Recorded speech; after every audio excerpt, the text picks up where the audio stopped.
অনেক দিন ধরেই দেখছি আমার এই অ্যাডেনিয়াম গাছটা টবের তুলনায় অনেকটা বড় হয়ে গেছে, তাই রিপোর্টিংয়ের চিন্তাভাবনা অনেক দিন আগের থেকেই ঘুরছে মাথায়।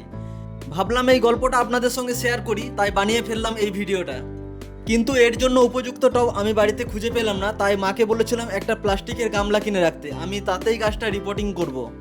কলকাতা থেকে এসে দেখি মা যে গামলাটা কিনে রেখেছে সেটা অনেক বড়, তাই আমি বাজার থেকে একটা গামলা কিনে আনলাম। হাতা খুন্তি ব্যবহার করে অনেকক্ষণ খোঁচাখুচি করে গাছটা অক্ষতভাবে তোলার চেষ্টা করছিলাম অনেকক্ষণ ধরে। অবশেষে মিনিট পাঁচেক যুদ্ধ করার পর গাছটা খোলস ছেড়ে টব থেকে বেরিয়ে এলো।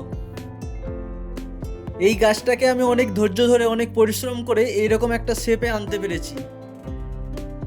সত্যি গাছটার অনেক দিন আগে টব চেঞ্জ করার দরকার ছিল। এবার গাছের মূলে যে মাটি লেগেছিল সেই মাটিগুলো পরিষ্কার করে নিলাম। ফুল এবং কর্ডেক্স এই দুটোই হলো অ্যাডেনিয়াম গাছের সৌন্দর্য।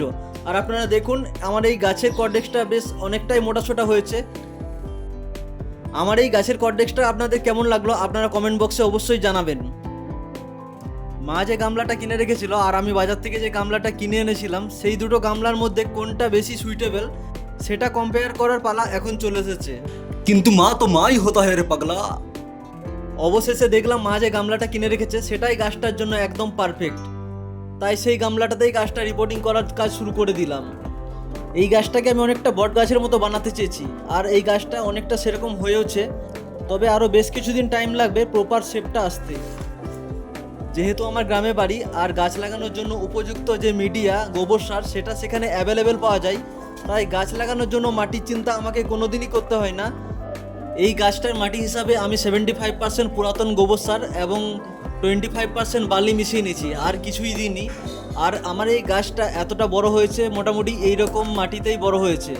আমার এই অ্যাডেনিয়াম গাছের বয়স হলো মোটামুটি 2.5 বছর। এখনও পর্যন্ত কী কারণে ফুল আসছে না সেটা বুঝতে পারছি না। আপনারা যদি কেউ জেনে থাকেন তাহলে আমাকে অবশ্যই কমেন্টে জানাবেন।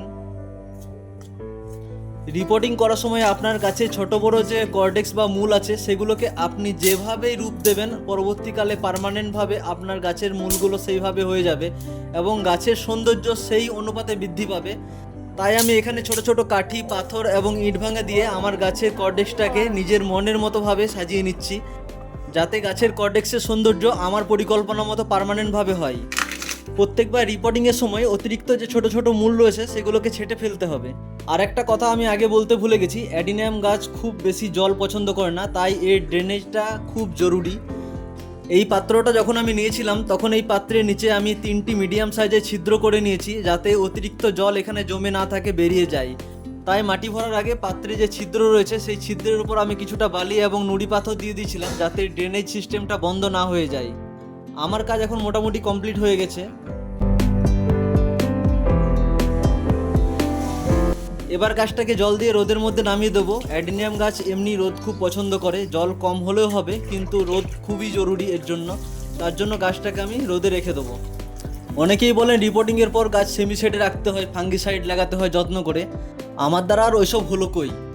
মাঝে মাঝে ফাঙ্গিসাইড হিসাবে হালকা হলুদ দিয়ে দিই, আর দিব্যি 2.5 বছর হয়ে গেল। দেখুন কর্ডেক্সটা বেশ মোটাসোটা হয়ে গেছে। কেমন লাগছে আপনাদের আপনারা অবশ্যই কমেন্টে জানাবেন।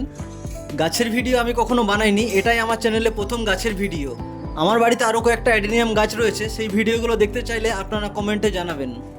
আর নতুন নতুন এরকম ভিডিও পাওয়ার জন্য আমার চ্যানেলটাকে সাবস্ক্রাইব করে রাখবেন। ভালো থাকবেন, সুস্থ থাকবেন।